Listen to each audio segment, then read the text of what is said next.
For our actual final comic of the show, and then there's a whole nother open mic, which is like a fucking bag of just depression. Xavier's birthday, shut up!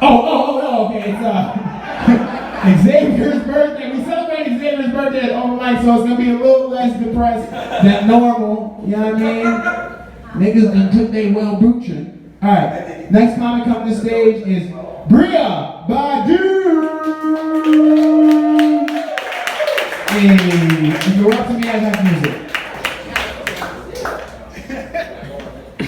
That was more for me than for you. I am dying on the inside. I got my period today. Yay! I recently found out I have endometriosis, which means you melt basically like once a month from the torso down. So having a hard time Legoing my ego. It's funny because Nick Gaines is just talking about like rednecks, and he has no idea just how well versed in rednecks I am. Not by choice. I went to school in the Appalachian Mountains, so it was just like drug dealers or rednecks. You gotta have sex with somebody. I chose the latter, drug dealing rednecks. But not even just that, like my dad is a redneck apparently, which I didn't know you could be if you weren't a white male. My dad's not even from this country, so I didn't know you could be an immigrant redneck, but apparently that is a very strong niche group on the internet. He texts me all the time, and he's like, I went to a Metallica concert, and he'll like post pictures, and it's like him and a bunch of like West Indian dudes, and it looks like a really bad incel poster. I love my dad though. But he called me, he was just like, my friend from Delaware called me an honorary redneck. And I'm just like, somewhere there's a Native American man like crying. That's not a thing. It's really funny. I didn't think I was gonna make it here today, just cause like, I tried to go outside in the heat whilst on my period, which was a terrible idea, cause I almost died in the process. Like, it was like, I can go to Chick-fil-A, and I was really excited, and then my period like hit me like, you think you're about to go to Chick-fil-A? So next thing you know, I'm like in the car in like a cold sweat, but also like very, very cold in the sun, and my boyfriend's like, why do you want me to turn the air off? You're sweating, and all I can say is just like, I'm dying, please. Give me ice water. And you know you're in like a really good long-term relationship when you can act like that on your period and your significant other is just like, all right, yo, can you get her some ice water? Love. Plus, like when we got to the house, it's just like I knew that we were not going anywhere because like, I don't know if you've ever like thrown up next to somebody you care about, but like when you're first dating, it's like, oh my god, baby, let me pull your hair back, are you okay? But like after 3 years, it's like, do you want me to hold the bag open a little bit? You kind of, it's on your shirt. It's on your shirt. I just roll a J, that'll make you feel better. And it does, because that is love. And he's recording my set right now, so. He's not going anywhere. I'm going to throw up in the car after this. I'm really holding it in for you all really, really hard. Or else I would have been drinking right now. Which I unfortunately have found out recently I probably can't drink as much anymore because every time I wake up I have to apologize for things that I cannot remember.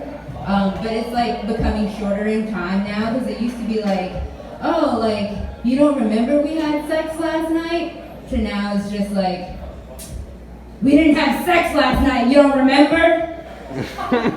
I remember when my boyfriend and I, we had gone out to like, I was like, we're gonna have some sex tonight. And then I was like, but let me go have a couple of drinks with my friends at the bar. And I was like, I'll meet you at like 9. And then 9 became 10. And then 10 became 11:30. And then finally he picked me up and I was just like, oh yeah. And I take off all of my clothes and I just wake up and it's 10 o'clock the next day. And we're driving home and he just doesn't speak to me. And then finally we get on the interstate and he's like, well, that was a waste of time. Could have played video games. Overwatch is a very serious thing, so he was so serious. We did not talk for hours. I was like, well, are you hungry? No, I'm not hungry, I'm horny. I'm sorry. Like, I don't know. I've spent a lot of time on the internet. I'm not very social. Like, I feel like I'm becoming like an old woman. Like, somebody was talking about, oh, it's October, it's hot, but I'm wearing like a full sweater right now, like covered up, like, oh, my pearls. My skin's so cold to the touch. But no, I just feel like life is just making me like become an old white man. Like, I just find myself looking at Facebook posts just like, man, like I can feel myself like wrinkling and my lips like dissipating, like as I'm like looking at something, like, But I was coming across this thing, because like Facebook used to be like, oh, there's pages for groups, and it was like niche groups, but now somehow they've turned into like fetish pages. Like, it used to be like, you know, I love the Strokes, to now like thick Asians. And I'm not even kidding, that was a real page I came across on Facebook the other day called Thick Asians. And now, being as this is a post group for people who love thick Asians, I came across this post that like really triggered me and made me really mad, because it was just like the caption itself. So it's like a really pretty Asian girl, like long beautiful hair, like nice big butt, thick thighs, and she's sitting doing like one of those little like, ooh, like Candid, I'm sitting on my sink pose. Oh. But like the caption was, oh, y'all still sleeping on us? Oh well. What the fuck are you talking about? This is literally a page for millions of people to come and like your sexy thick Asian girl pics.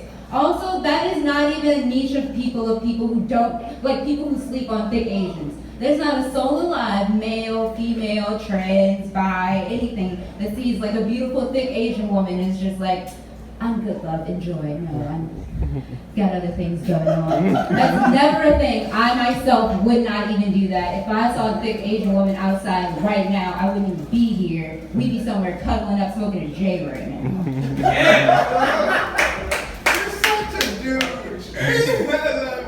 No, my boyfriend says that too. I nut like a guy too, because like I'll have an orgasm and then I'm just like. He's the only one that can make that happen though, and it's funny because like he's the only black guy I've ever dated. Hold your applause. I went through like, it's funny because like I basically lived a Family Guy joke, you know, where Lois talks about Cleveland dating a white woman and not doing like the awkward Hispanic woman transition. I totally did the Hispanic transition. I recommend it. Only if you aren't sensitive though, because like you can't just be like, ooh, uncircumcised penis, so you'll never do Hispanic. I'm just being honest. They're like rainbows though. They're like not the same, but they're very good in their own way after the rain. After the rain. I got like not a lot of time left. I just wanted to leave you guys with like one last joke, and that is Janae Aiko. That's the joke. She's the joke. Whatever, she got a nigga's whole face tattooed on her arm.